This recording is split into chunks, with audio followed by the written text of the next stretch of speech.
Welcome to Holly's Pandorium, featuring your host, psychic medium Holly Jordan.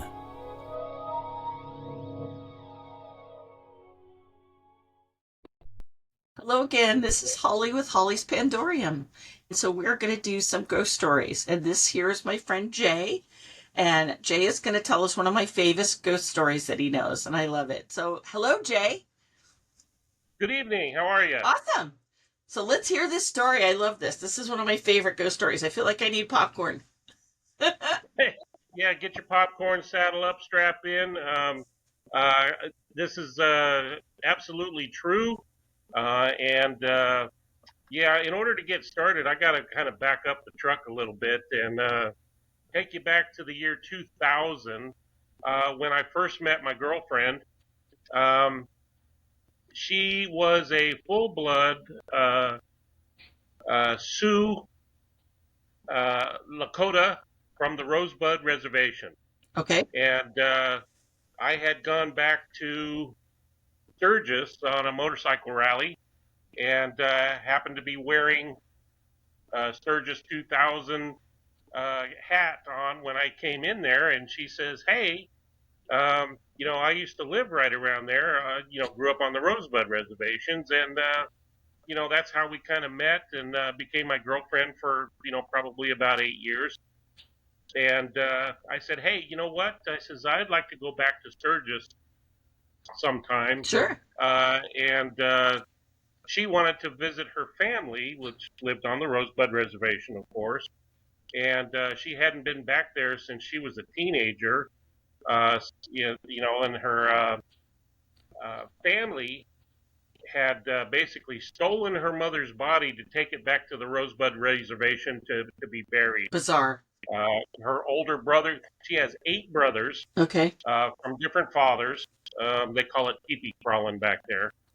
She had 8 different brothers from about 3 or 4 different fathers. And the oldest one had come out to San Francisco, and when her mother died, basically stole the body and took it back to the reservation to be buried. So it was a chance for her to go back and see her family. And I said, look, all I want to do is have one day to ride my Harley in the Black Hills, and the rest of the time we can spend with your family, which is what we did. Cool. And then we visited her mother's grave while we were there, and she was so disappointed because the grave had not been tended to at all since her mother had been buried. Right. There was weeds growing up.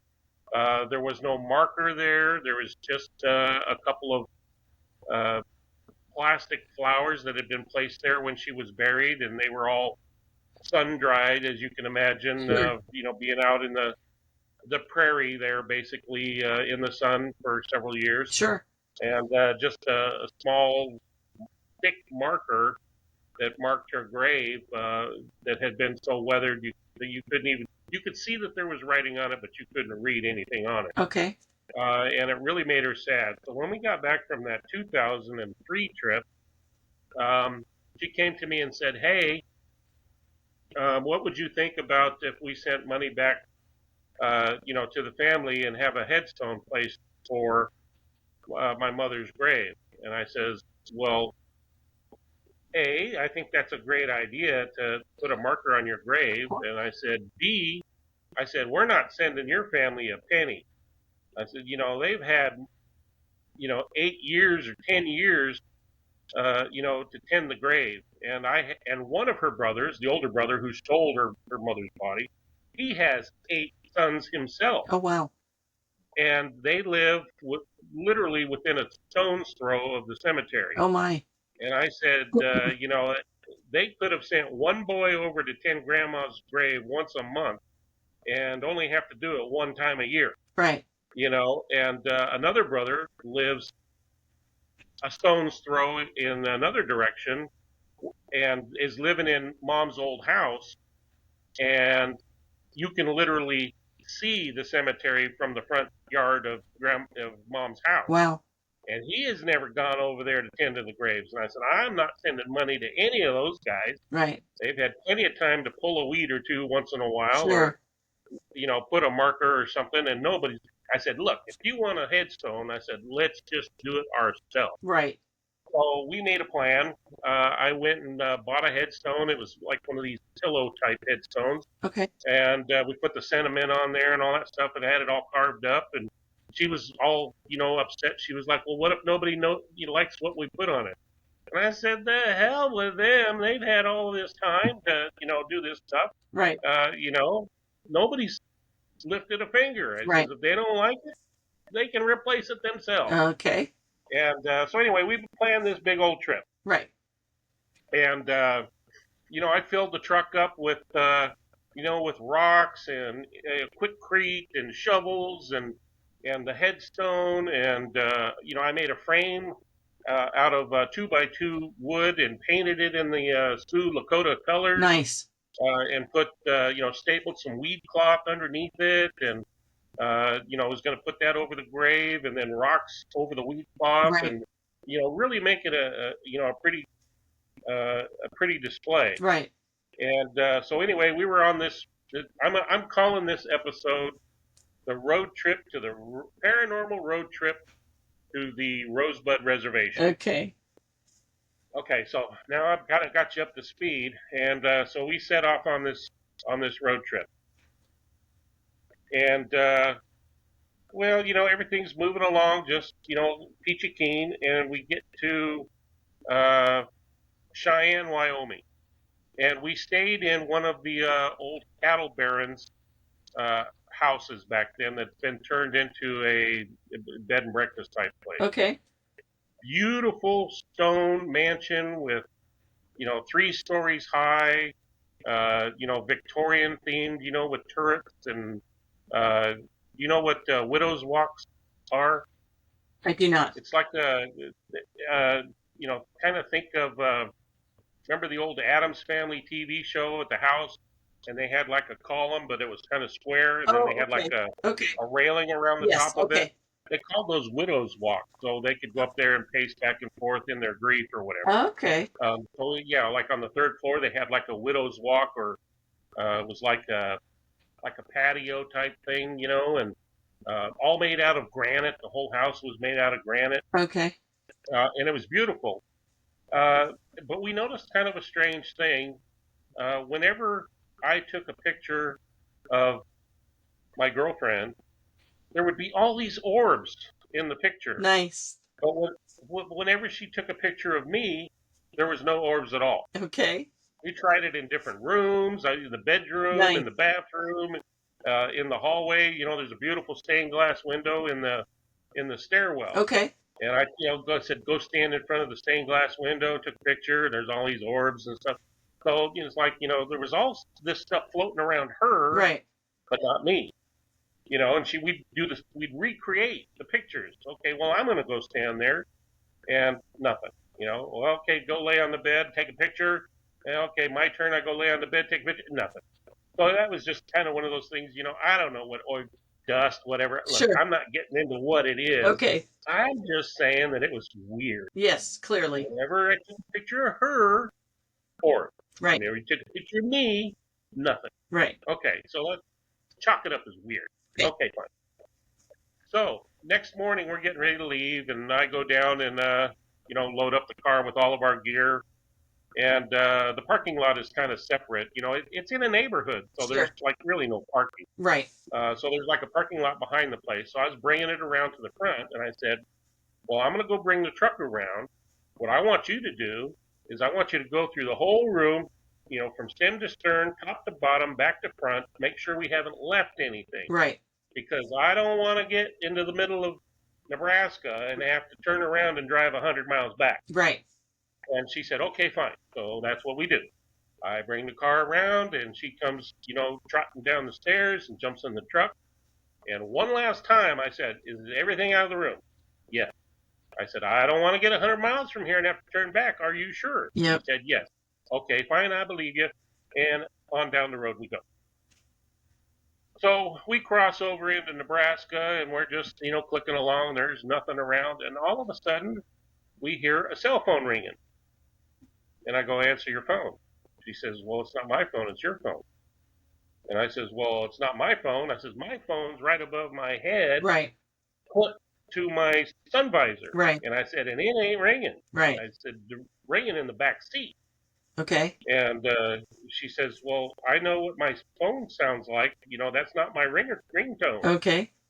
And I'm like, well, somebody's phone is ringing in the back seat. Right. Find it. So she's, buns in the air, turned around backwards, Right. digging around in the back seat.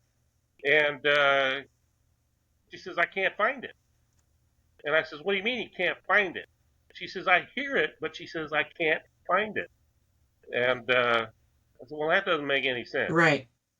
I says, well, where is your phone? And she says, well, it's in the pocket of my leather jacket. Okay, fine. Find your leather jacket. She digs around some more. She says, it's not here. And I said, okay, so you can't find your phone, you can't find your jacket, and there's a phone ringing. Right. I said, where did you leave your jacket? Right. She goes, oh. She says, it's hanging on the back of the door of the closet. I said, are you kidding me? I says, I told you. Right. And she says, yeah. She says, I'm pretty sure it's still hanging in the closet. Right. So I turn around the truck. Guess how far away I was in Nebraska? Almost exactly 100 miles. Hilarious. I had called my shot, literally. Yeah. Yep. Right? So we drive 100 miles back to Cheyenne. Right. And she goes trotting up the stairs and comes out with her jacket. I said, is your phone in your jacket? She reaches into the pocket and pulls out her phone. Oh, wow. So I'm going, okay, Where'd the ringing your come? phone is in your jacket Right. in Cheyenne, 100 miles away. My phone is clipped to the visor and right above my head. Whose phone was ringing in the back seat? Exactly. Exactly. Crazy. No answer. Right. Okay, so that's chalk that up. That's Right. weird number 2. Right. All right. So anyway, we get to where we're going, and I set up the grave, and put that down the frame and the rocks and the concrete and the stone, and we get it all beautified. Well, that night we had dinner over at one of her brother's house, which was in Mom's old house, Okay. and another brother, which is her twin, I guess. Okay. They had the same father. Okay. So that'd be her. I don't know if they're actually twins or they're just born from the same father. Gotcha. Anyway, her favorite brother. And so he comes over. Interestingly enough, he has 6 daughters. So, I mean, they just, their family just has multiples of the same gender. I found it kind of weird. But anyway, so they came over for dinner, and then they decided, they being my girlfriend and her favorite brother, Right. that they were going to go get some beer. Well, reservations and the Indians and alcohol being a thing, Right.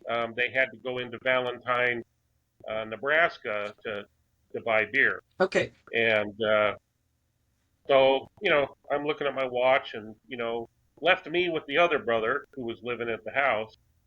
And we were sitting there talking, and he brought out like a family picture album that we're going through at the kitchen table. And, Right.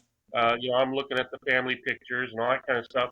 And then all of a sudden, the kitchen sink faucet goes from nothing to full blast. Whoa. And I saw it out of the corner of my eye. I actually saw the handle move. Oh, wow. And I thought, well, hey, I said, your sink just came on full blast all by itself. Right. And he goes over there and he shuts it off. And I said, have you ever had that kind of thing before? Because my dad was a plumber, and Right. I thought, well, maybe they got a pressure spike within, Sure. the water line, It can and happen. maybe they had a valve failure or whatever. And he said, no. He says, that has never happened before. And I says, well, I actually saw that handle move.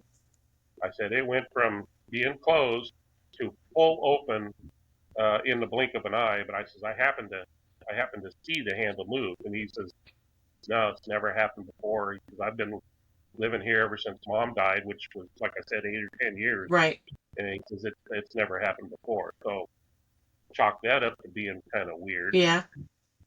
And so anyway, it's well over time for them to have returned with the beer. Right. They should have been, a half hour to an hour to get down there and back. And, we're going on 3 hours now, and I'm getting, quite honestly, bored with the brother. Right. And I'm starting to worry about them, especially since they went to go buy beer, Right. And so I call my girlfriend on the telephone, and I says, hey, where you guys at? Did you go get the beer? She says, yeah, we got the beer. We're over here in the cemetery, and we're kind of commiserating, drinking our beer. And I says, oh, okay. I says, well, I'll be right over. And like I said, you could see the cemetery from their house. And so I just jumped in the truck and, drove around the corner and hooked up with them there. And they're sitting there, in front of Mom's grave that I had all doctored and beautified in the new stone. And her grave was like right up against, well, not up against, but it was the last row before the border of the chain link fence for the cemetery. Okay. So they're sitting there leaned up against the chain link fence, and they're 2 or 3 beers into their, 12 pack or whatever. Right. And crying and commiserating. And I was just kind of sitting there for support. And then all of a sudden, in the distance, so they're in kind of like, well, let's just call it north to south, east to west. Okay.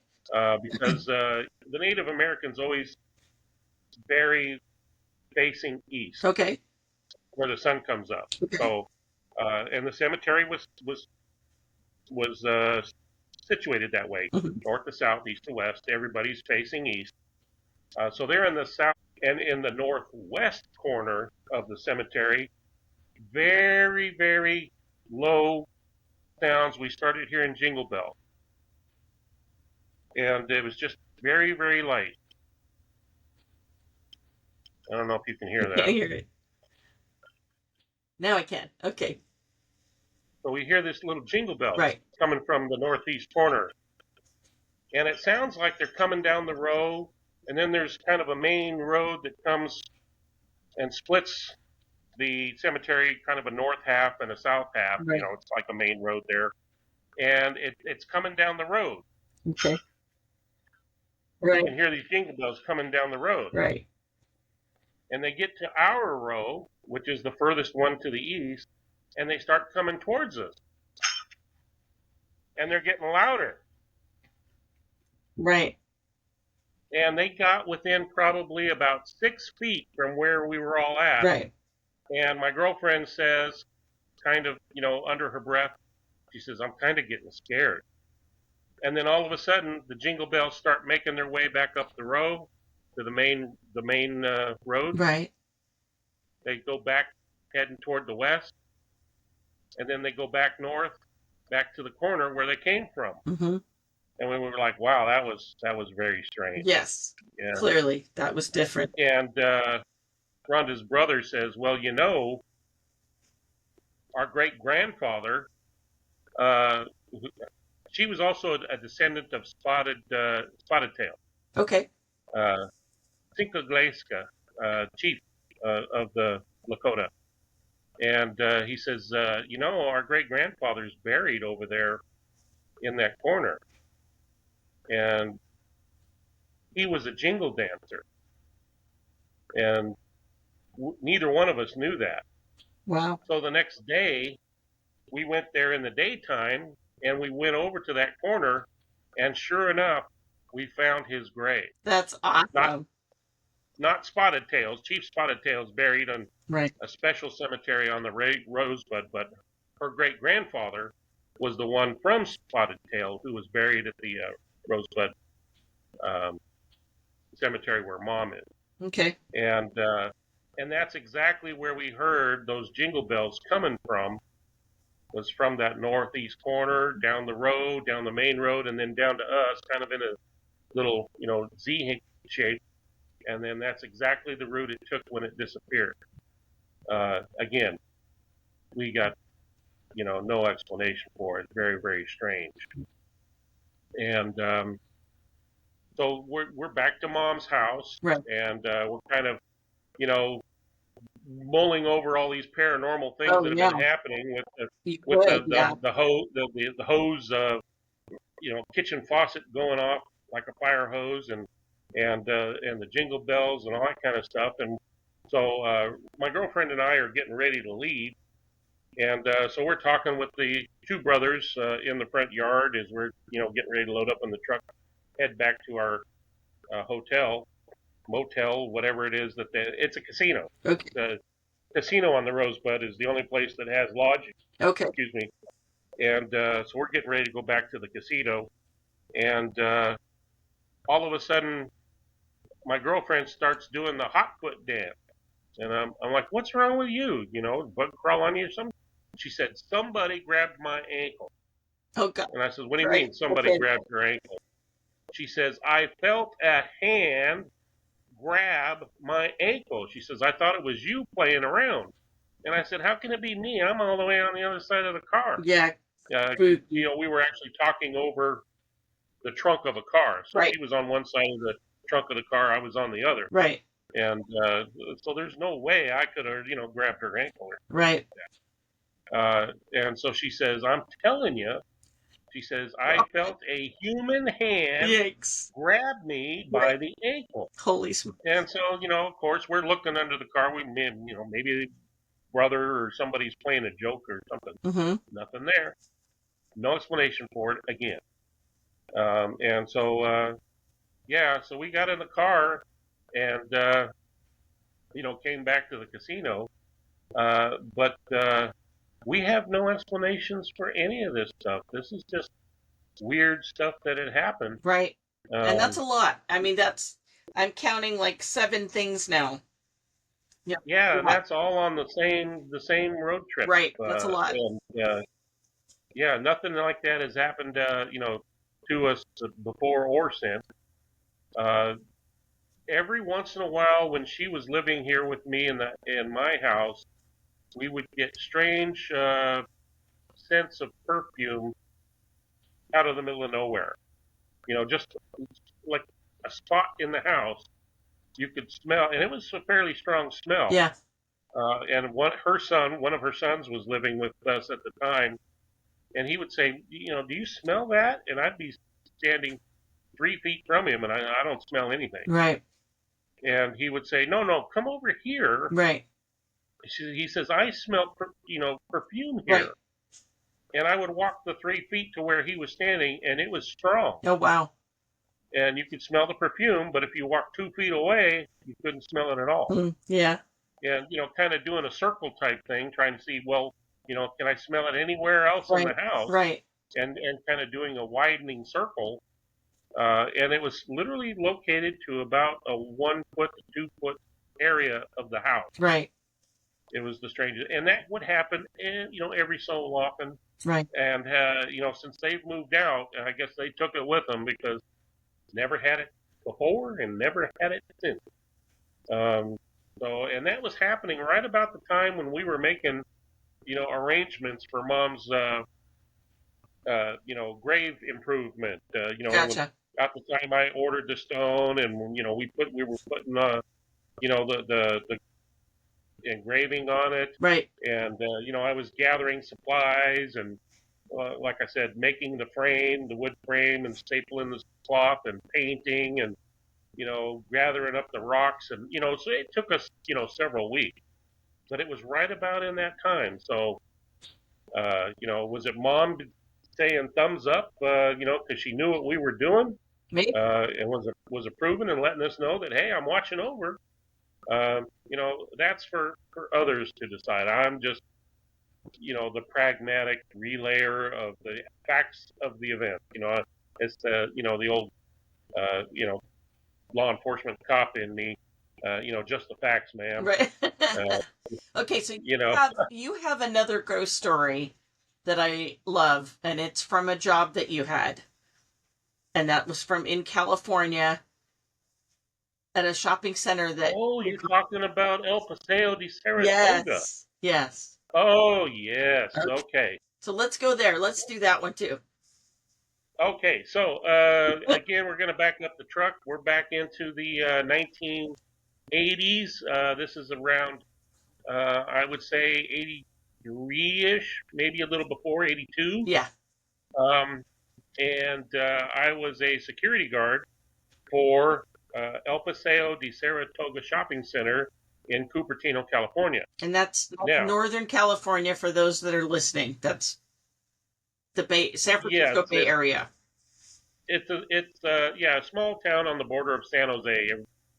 Pretty much most people will know where San Jose is. Right. So it's a kind of a suburb of San Jose. Right. And El Paseo is a open air shopping mall. Yes. Now, a lot of people in the Midwest and the East wouldn't know what an open air shopping mall is because they're all enclosed because they have winter. Right. Out here in California, our winters, basically end up being just rain. Right. So we don't have snow and ice and all that kind of stuff. So some of our higher end shopping malls are a series of big buildings. Right. And El Paseo was one of those. So there was no enclosure. You couldn't lock the place up tighter than a drum at night. It was a series of, I don't know, I'd guess about 6 or 7, large buildings in a cluster, kind of in a circle, sort of, kind of. Right. They were 2 stories tall. The top story was actually the main level, and then it went down into the sunken level, which was the bottom floor of the shopping mall. And they had waterfalls that ran from the tops of the shopping center down these series of little tributaries into a big pond in the middle. A big, as Jethro would say from the Beverly Hillbillies, the cement pond, and all these little tributaries. And then the tributaries, little concrete planters on both sides of the waterway, and, stairs that would go down, and some had ramps for wheelchairs, and everything went down to the center of the shopping center, which was this, concrete pond. And there was a wooden bridge that went across the middle of the pond. Right. And this concrete or the wooden bridge was kind of a zigzag shape. It wasn't just straight across, Right. but it was a little zigzag. And so I was the site supervisor for that shopping mall. So I ran the security crew for day shift, swing shift, and night shift. So I chose to be working the swing shift so that I could talk to both the day shift and the evening shift, and gather and disseminate information. Right. Between the 2 of them. It was easier if I was working the middle shift. So one night, and it was a cold night. I'm fairly warm-blooded, so I don't wear a coat a lot, if it's cold outside. But it was cold enough for me to wear my Tuffy jacket and do my round. And because, like I said, it was an open air mall, and Right. you can't lock it up and keep people out. Every couple of, every twice an hour or whatever, we would go and shake door handles and make sure that there's been no vandalism, Right. the doors are locked, nobody's kicked any of them in, that sort of thing, and just kind of make the rounds. And this particular night, like I said, it was wintertime, it was cold, I was wearing my Tuffy jacket, and it was probably about 2 or 3 o'clock in the morning. And I was on one of the upper decks of one of the buildings. Right. And I was walking along, shaking doors, and I happened to notice that there was a young girl down by the handrail at the bridge across the pond. And she was very relaxed. She was sitting there with her elbows on the top rail of the guardrail there, and she had one foot propped up on the guardrail and looking out over the water, and seemed very peaceful and content. Right. Which normally wouldn't be an odd thing, other than the time of night. Right. And but as I started looking a little closer, it became very strange because she was not dressed for the weather. She was wearing something back in like our day in the high school, Right. the late 70s, disco fever type thing with this, real thin satin, Saturday Night Fever type spaghetti strap Exactly. thing. Uh, Not you something know, you'd wear in cold weather. Even though California's generally warm, it does get cold at night, and it does get cold in the winter, veritably compared to daytime. So yeah, you would yes. not be And if walking it's around. cold enough for me to put a jacket on, I would probably have it down at right around freezing, Right. 32 degrees Sure. ish. For me to put a jacket on. So and it commonly gets that way. This late December, early January at night, get down into the 30s, Right. which I would probably guess that it was around that. But she's no jacket, no sweater, no shawl, and she's just wearing this little thin dance dress. Right. Okay, so that was weird. Not so weird as to raise any alarms on my neck or anything like that, because there was a dance club at that particular mall called Essex Junction. Right. Now, Essex Junction was kind of a hybrid dance joint. They served alcohol, but they also let in people who were, 16 to 18, Right. but they couldn't get a drink stamp. So if you were 21, you got a drink stamp on your hand that said it's okay for you to drink. And if you weren't, you could come in and dance, but you would get another stamp that said don't serve this person. Right. So they had, a mixture of people legal and illegal, Right. to drink at the club. Right. And the dance club was right around the corner from where she was at the lake and the bridge there. Right. So it didn't raise a whole lot of alarms, other than the curiosity of, A, what are you doing here? And B, aren't you cold? Right. Exactly. Good So I thought, question. okay, well, I'm going to go down and talk to this young lady and find out what the story is. Right. And so I'm looking at her, and I've got a laser lock with my eyes on her as I'm hurriedly walking along this upper, platform deck. Right. And about every 12 feet uh, along the way of this platform deck are these large concrete columns that Right. hold up the roof and give support to the walkway and all that kind of stuff. Right. Well, about every 12 feet are these big columns, and they're probably 3 feet wide, Right. And I got to the column right before the last column. So there Okay. was a little stairwell at the last column that went down about 4 or 5 steps, and then you make a U-turn and 4 or 5 steps down to where the lake was. Right. But I got to the next to the last one, and I could see her as my gaze was blocked by the column. But when I came on the other side of the column, she was gone. Now, just Absolutely gone. just for perspective's sake, Jay, how far away do you think you were from her at that point? Probably 25 feet. Okay, so visible. 25 feet. Right. Yes, because she was at the railing of the pond. I was on the second deck.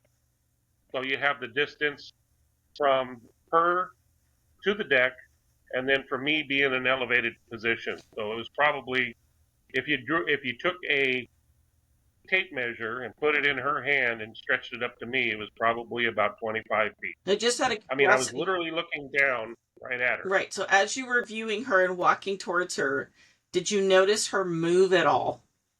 She never moved a bit. Okay. She was totally relaxed, elbows on the rail, one foot on the rail, the bottom, rung of the rail, totally relaxed. High heels Mm-hmm. and Saturday Night Fever dress. Yeah. Totally relaxed. I mean, I don't now. Okay, from my vantage point on that second level, Right. I had complete visual command of the entire quad. Okay. I'll Yes. call it of the center Right. of the shopping mall. Right. I could see every stairwell, every ramp, every waterfall, Right. for almost 360 degrees. The only Right. thing I couldn't see was the what was directly below me underneath the walkway. Correct. Okay. Correct. But with a slight lean over the edge and looking underneath, I could see the entire underneath of the walkway by just leaning over the rail. Right. So, which is what I did. Right. I was like, okay, where the hell did she go? She disappeared, and my first instinct was to look underneath, Yes. like she had come towards me Right. underneath. And I, scanned left, I scanned right, nobody there. So then I started taking, from the center out, approach to where did she go? And she was nowhere. Okay, then I started processing Right. what are her avenues of escape, Right. where I would not have been able to see her. Right. And there was 5 different choices of where she could have gone to escape. One, she would have had to run right past me. Right. And every other direction, she would have had to been going away from me. Well, and the important thing I want listeners to understand at this point is because being in an outside quad, sound echoes. So anybody just walking in a quiet night situation, it echoes. You hear everything. So this is the part that I think would have driven me mad and crazy, thinking about, I know what I just saw. Where on earth did she go? And if she's wearing high heels, it doesn't matter. Any shoes, any walking sound, you would have heard it. They call it the still of the night. Well, in the middle of the night, there's not a lot of ambient sounds. There's not a lot of traffic. There's not a lot of other sounds. There's no voices. It's silent. And so that's part of what this ghost story is so fascinating to me, is because what else happened? So keep going. Okay. Yeah, that's a great point, because the only thing that you could actually hear was the water from a small fountain that was in the middle of the pond.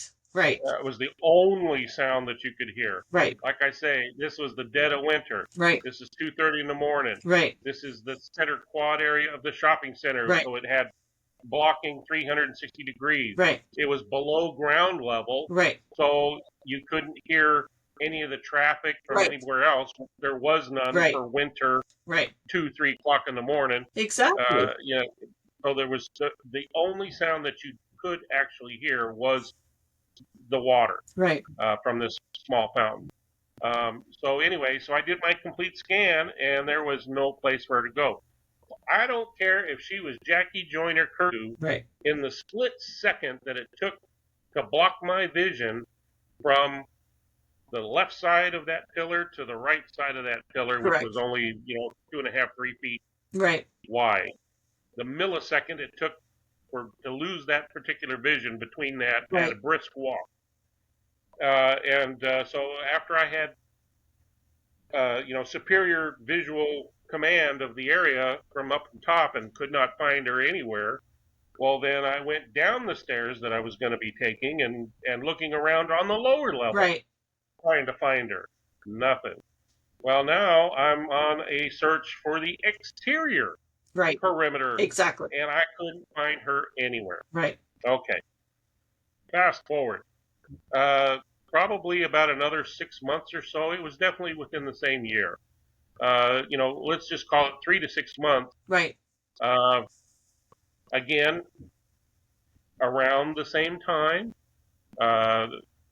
doing my rounds.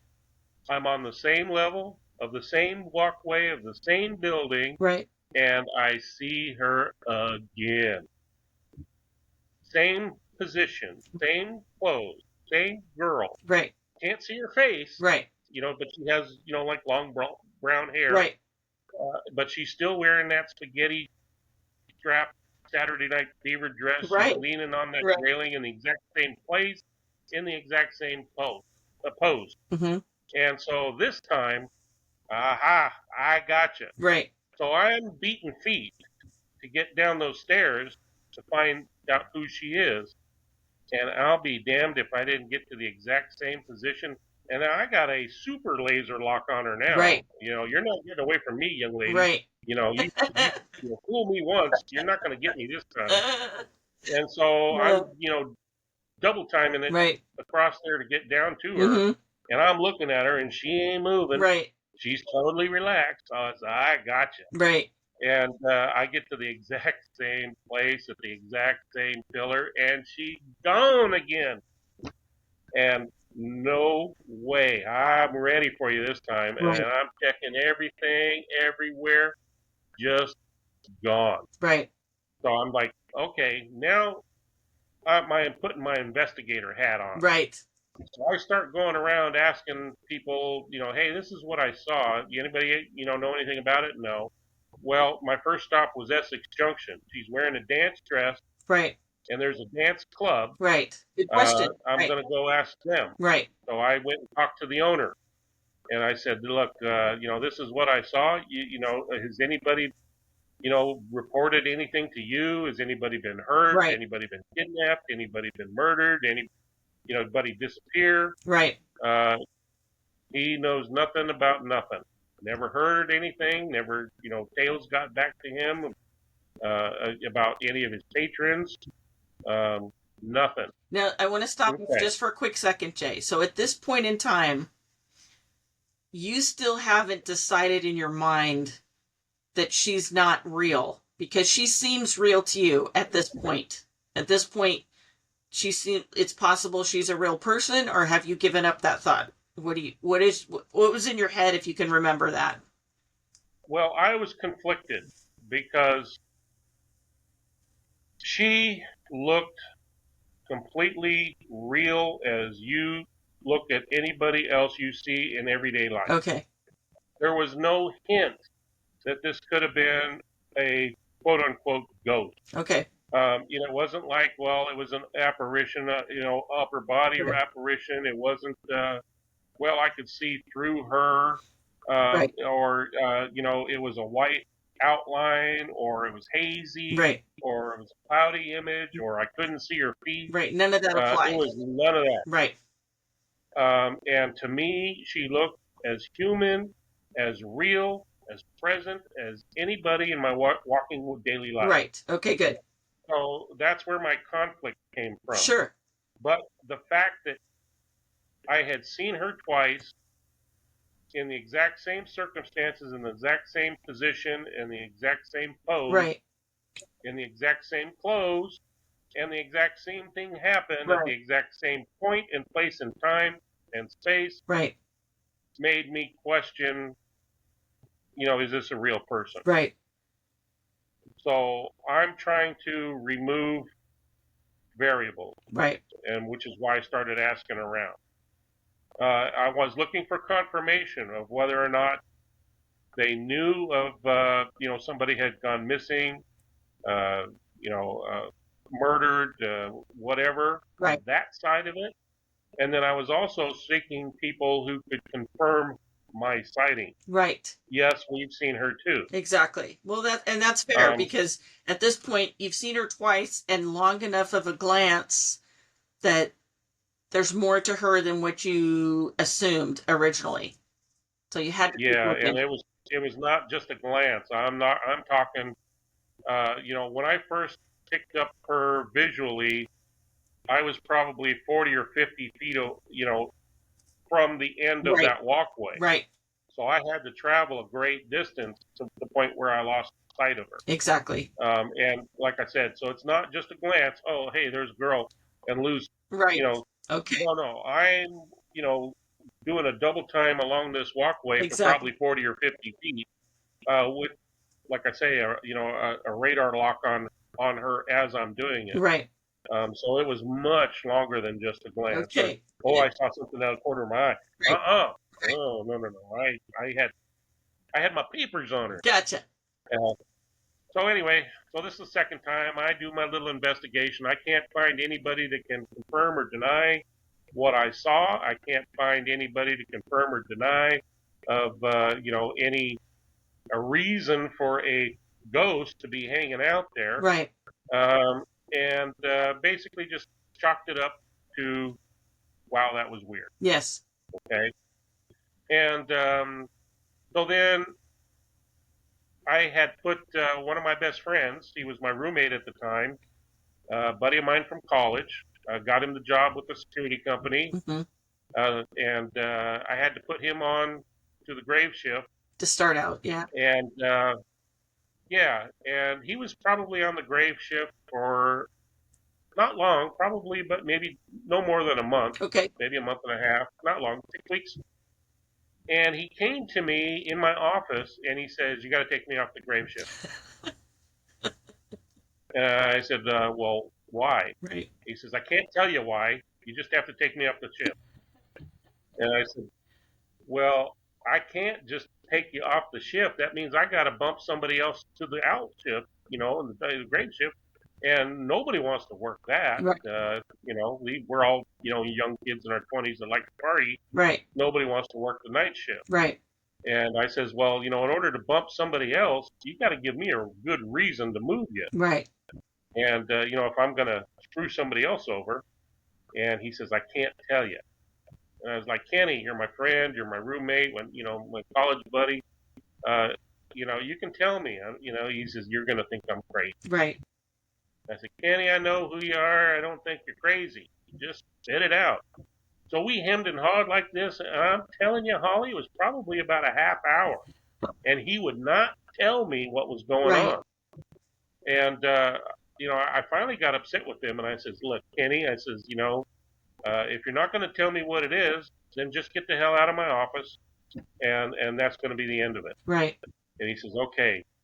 And he started to tell me the exact same story of the girl. Right. He was on the same walkway, on the same building, heading in the same direction. Right. He saw what I saw. He saw her in the exact same place, in the exact same pose, in the exact same clothes. And he lost sight of her in the exact same place that I did. And it scared the living jeepers out of him. Right. Because he went right to, "I just saw a ghost," and it scared the poop out of him. And as someone once said, he had a Pampers moment, and that he couldn't deal with it. Yeah. So he was coming to me to tell me that he did not want to work the night shift anymore. And then I started probing him. I let him spit the whole story out. Right. But then I started to verify my story with his. Right. Well, what was she wearing? Well, where was she standing? Right. Well, what kind of shoes did she have on? What color was her dress? Well, how long was her hair? What color was her hair? What did she look like? Right. What did her face look like? To verify that he never saw her face. Exactly. Because I never told anybody, about what I had actually seen. Exactly. The details. And everything that he said matched up with what I saw 100%. So that was three sightings. Now you let him talk, and you just kind of questioned him a little bit. At what point did only after he told his story? Okay. Only after he told his story. Right. Then I went through and started questioning him about specifics. Okay. Not only to find out if he saw what I saw, right, but also to verify what I saw. Right. From an independent source. Correct.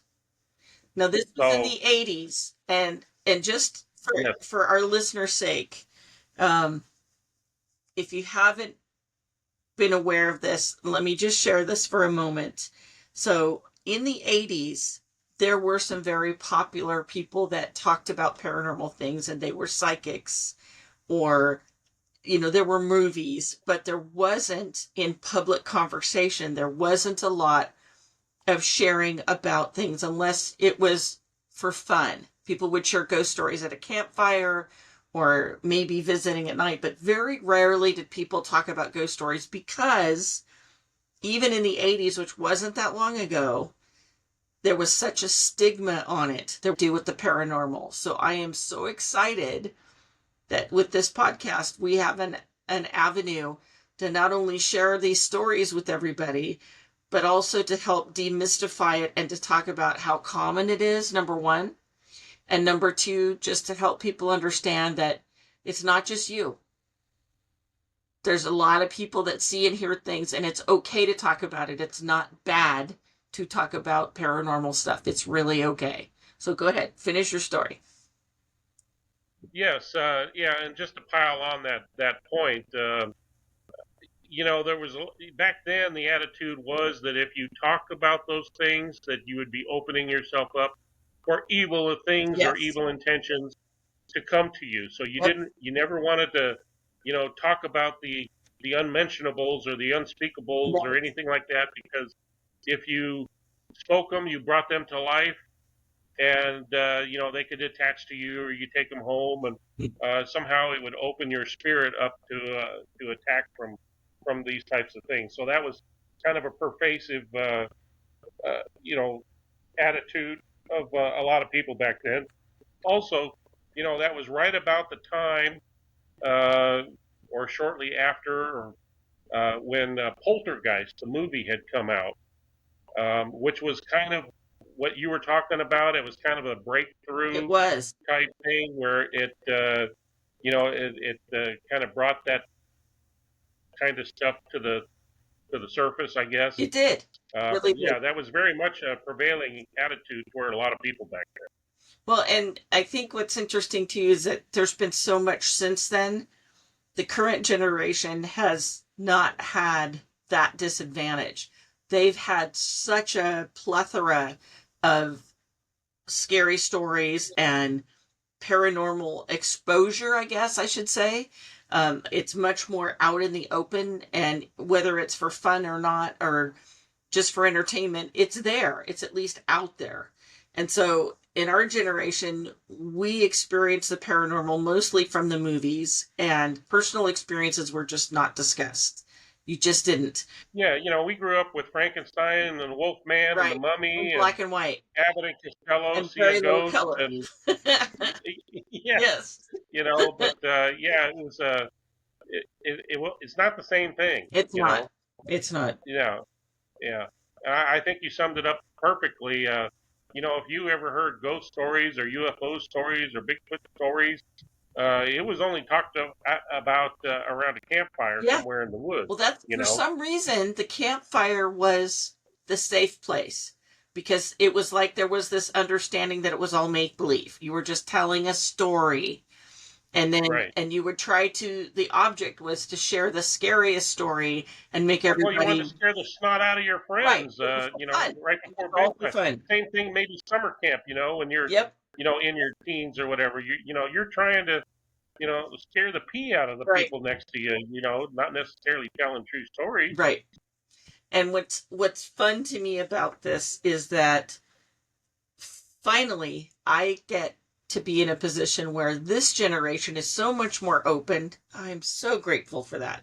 And the stories that I grew up with that were personal to me, I can now talk about on this broadcast and on the radio and the internet, and hopefully reach people that have similar stories and debunk it, demystify it, and unroll the mystery and just kind of make it more, yeah, cool things happen that we can't explain, that we don't understand all the way, and we can investigate if we want, but we don't have to be afraid to just talk about it. It's okay. And especially for children, I very very much want children to have a lot more freedom than what I had to talk about. I see something, I hear something, I feel something, I smell something. There's all these senses that we use all the time. And for some reason, our generational programming has been to discourage kids from talking about the odd things that don't have an explanation that's easy. I believe in science completely, and I trust that what we can prove is important, but I'm also uh, by default, I've had to be part of the mystic world, and that's because of where I live. My world is a little different, and I've learned to accept it, and I'm comfortable with it. But there's still people that are not, and I understand that. I respect that, but I hear and see some cool stuff. I really do. And I would love the more people that I get to share this stuff with, the funner it is for me. And for those of you that don't know me, I am a psychic medium, and I've been one for over 50 years. And I know that sounds crazy, but genuinely, I mean, I get to talk to dead people all the time, and I love it. I actually had a dead couple come and visit me a couple weeks ago, and they asked me to renew. It is a first for me in all my years. I have not heard that before, and I'm excited, and I'm working on getting the ability to do that, and hopefully I will hear from them and see them again and get to do that, because that was a huge boon for me to have somebody ask me for something like that. Yeah. Well, that's hugely unusual. I've never heard of anything Right. like that. So I guess congratulations, quite an honor, I Right. suppose. Yeah, yeah. Exactly. That's what I mean, it kind of blew me away. Most of the time when I have a seance, I hear from people that just need their story heard, you know? They don't know why, I have so many. I have, for people that love ghost stories, I have gobs of them, and I'm trying to get as many people in as I can, like Jay, to share their ghost stories, and then I'm going to interject a little bit of mine. But I have years of ghost stories, you guys. No shortage of ghost stories.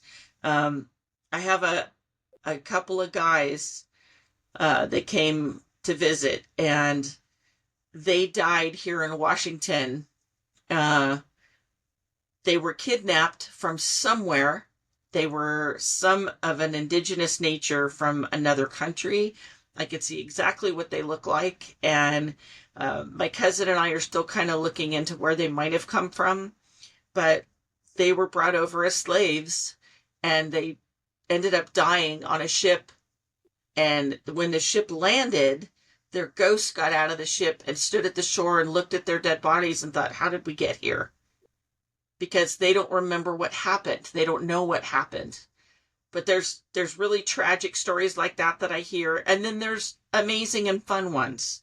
I had one of the first ladies I got to meet when I moved to this area of Washington, absolutely sparkling and darling, and little red-haired gal, polka dot shirt, and she wanted me to know that she was from the Midwest, and that when she came here to Washington, there wasn't a lot of people around that she knew. She was, getting married, and her husband got a job at the big mill here.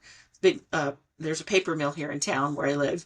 And so she was this young bride that came here to this new state. All of her family was behind, and she was having a pity party. She actually shared that with me. She goes, I was feeling sorry for myself that I was in this strange place and didn't know what to do with myself. And then I realized I don't have to be like this. My family immigrated to the United States generations ago, and they figured it out. I just changed states. That's not nearly as dramatic. I can figure this out. And so she pulled up her bootstraps, as it were, and decided she was going to get involved with her community. And so she kind of looked around to kind of figure out, what can I do? I'm broke. I'm a newlywed. I have no money. I don't have any skills. What on earth can I do to help people? And she said, that's when it came to her. She noticed that there were a lot of little kids with no shoes. And that blew her away. Because in the Midwest, the weather is so severe. Again, this is a milder climate where I live. And it shocked her that there would be kids that wouldn't have shoes. That just blew her away. Because where she was, that wasn't common. And so that really stuck out to her. And so that became her legacy. And so as a ghost visiting, she wanted me to know she started a children's shoe ministry at her church. And so all she did for the rest of her adult life was she made sure that all the kids in her area had shoes. And I thought, That's cool. I love that. That's a great story. And I mean, That's awesome. she didn't complain about how she died. She didn't complain about her life. She just wanted to talk to somebody about that's something that really impacted her. And I thought, I love hearing stories like that. One of the funnest Well, that's things, something that may have been lost to the pages of of history course, had she not been able to share that with you. right.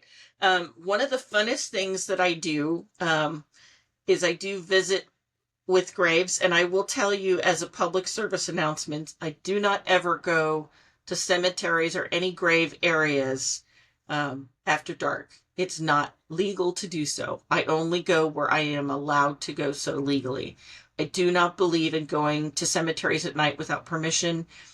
And I say that because, as someone that has families in a cemetery, um, I do not like the idea of strangers walking around my family's graves with disregard for their burial place. So I have a lot of regard and a lot of honor that I, put on that. And that's a personal belief and a personal feeling, but I think people have gotten away from a lot of historical knowledge. When we were kids growing up, there was a lot of discussion about burials and how to properly bury someone and how to treat the grave after the fact. That's why I love your story that you first shared, because there's a respect issue there. And it may not seem obvious to someone who's young and you don't think about dying. It's not on your radar. And I get that. It shouldn't be. But when it's time for someone to pass, there's a lot of things that we should remember. And that is, if you want to be buried in the ground, hopefully someone can take care of you afterwards and keep an eye on your stuff and just be kind to you. I have a lot of respect for morticians. I have a lot of respect for people that work at cemeteries, because it's kind of a thankless job. We all die. No one escapes the formidable toe tag, as they say. We all are going to die someday. And that... Well, as I like to say, birth is a death sentence. Yeah. Yeah. Yeah, that's true. That's true.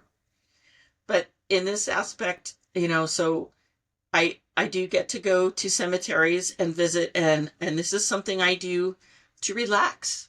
I know some people are afraid of cemeteries, and I'm here to share, as an old psychic and an old medium. Cemeteries are holy ground. Doesn't matter what your religion is. It does not matter. They are sanctified and blessed for people that have passed.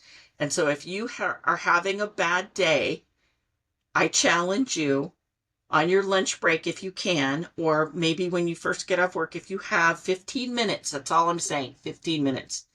Go to the local cemetery near you and just sit down and just sit.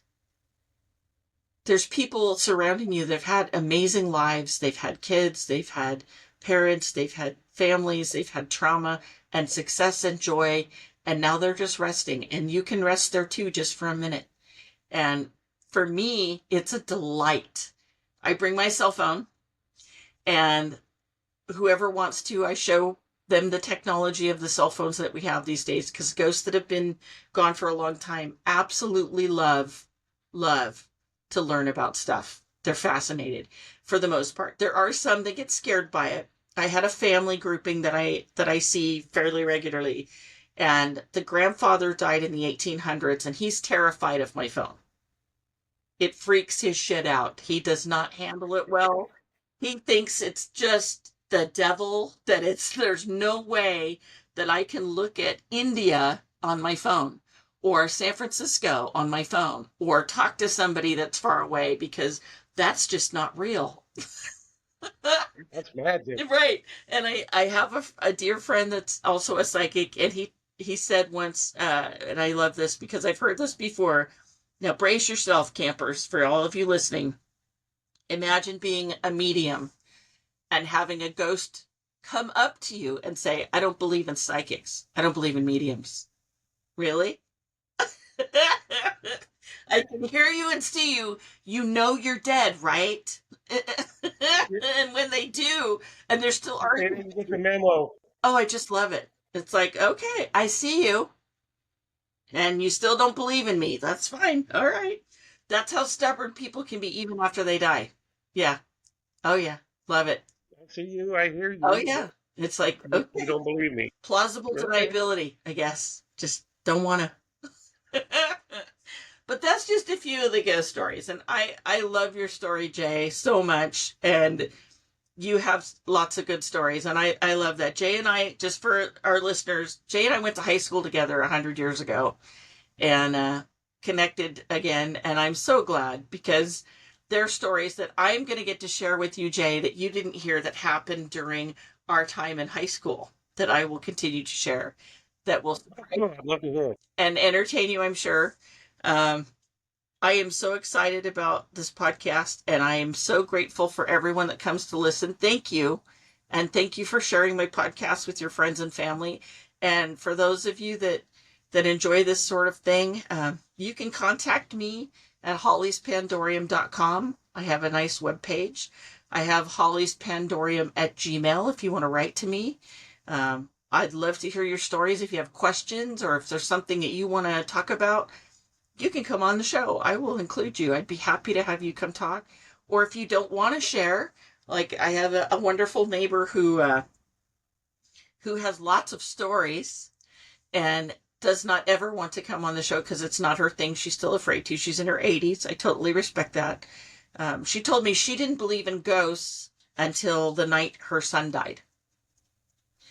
And this is one of my favorite and shortest ghost stories I will share. So her son died of cancer rather miserably. She buried him, and she just, in her own words, she had just fallen asleep. She'd been sobbing all day and was really, really miserable. And something jiggled her foot. And she looked, and she goes, I just fallen asleep. I was so past tired. I was so exhausted. And she said, there he was. And my immediate reaction was, what? I just buried you. You know, that was her first thought. I just buried you. What happened? And he said, Mom, it's okay. It's me. I just want you to know. And she went to reach to wake up her husband, and she said it was like there was a bubble around her. And he shook his head no. He said, this is just for you. I want you to know I'm okay. And she said, That's terrific. And she said, and that's it. I got up. I said, fuck it. I'm going to have coffee. I'm not sleeping anymore. But I love that because when I asked her, have you ever seen a ghost? She said, well, I didn't used to believe in ghosts until I saw one. And I went, okay. And she told me this story. And I thought, wow. But there's so many. There's so many. And for those of you that like scary ghost stories, I have several. For those of you that just want to hear stories about the beyond, that is it really possible to have anything after we die? I guarantee you that is.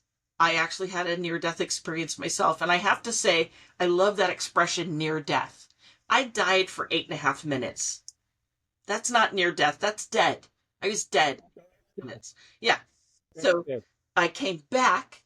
I had the bruises from the CPR to prove it. I actually had burn marks on my skin and from those electric paddles. And no, that's not something everybody gets. I don't want to scare anybody. Forgive me if I scared you. I didn't mean to do that. The paddles that they give you when your heart stops, if they give it to you enough, they have to use the same areas. It does tend to burn the skin after a while. It's electricity.